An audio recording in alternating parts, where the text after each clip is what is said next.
હા, અને ઘણા એવા માણસો છે ને મગજ ઉપર કાબુ નથી રાખી શકતા. બોલો, વાતની વાતમાં રિવોલ્વર કાઢીને ઉપાય. આ હગી નહીં થાય. બકાલાવાળા સામે એક ભાઈ રિવોલ્વર કાઢી. હા, કેમ હરખવો નથી રાખતું, પણ ન હોય તો ક્યાં બિચારું રિવોલ્વર કાઢી. આ તારી હગી નહીં થાય. બકાલાવાળો અજળ ઈ કે ફોડ.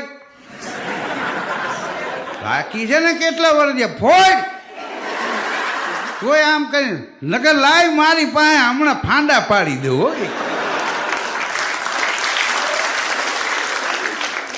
હા, એ બોલો કે એમ ન ફોડાય. આ લાયસન્સ વાળી છે. આમાં કેટલાય સરકારને જવાબ લખીને દેવા પડે. તો કે તો ન રાખતો હોય તો હું વાંધો હોય, ડિસમિસ રાખીને અમારે કોઈ લાયસન્સ બાઇસની જરૂર નહીં, ગમે એને અડી જાય.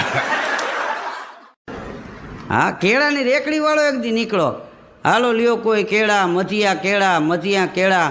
એમાં એક સાહેબ ઊભા રહ્યા. એ કે કેળાનો શું ભાવ છે? તો કે 15 રૂપિયાનું દર્જન. તો કે મોંઘા પડે. તો કે એક કામ કરો સાહેબ, 10 લઈ જાઓ. ભાવ એનો સાહેબે લઈને વહી ગયા. પછી ખબર પડી કે આ 2 કેળા ઓછા આપ્યા એટલે પૈસા ઓછા જ લે ને એમ. હા, હમણાં એક છોકરો 19 વર્ષનો લીવના લઈને નીકળ્યો હતો. પોલીસવાળાએ રોક્યો. અહીંયા આવ એટલે લાયસન્સ હાથ રોક્યો હતો. પણ બાજુમાં આવ્યો ને પોલીસવાળો કે તારા મોઢામાં દેશી દારૂની વાસ આવે છે, આવડી ઉંમરમાં દારૂ પીશ?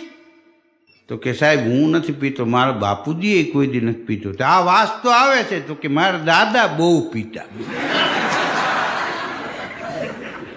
3 પેટી સુધી બાઈશ આવી. બોલ, એ કેવો પીતો હોય છે. પતિ પત્નીને તમે જો કજિયો થઈ ગયો હોય, અને જો પત્ની એમ કે હવે બસ રાખો એટલે પુરુષે બંધ થઈ જવું, નકર એ પેટીએ ચડે.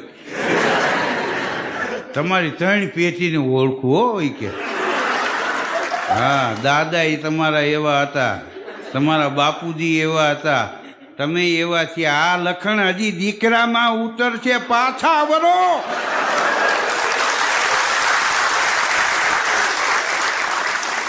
હા, રાતે 1 વાગ્યે મકાનનો દરવાજો એક ભાઈ ખખડાયું.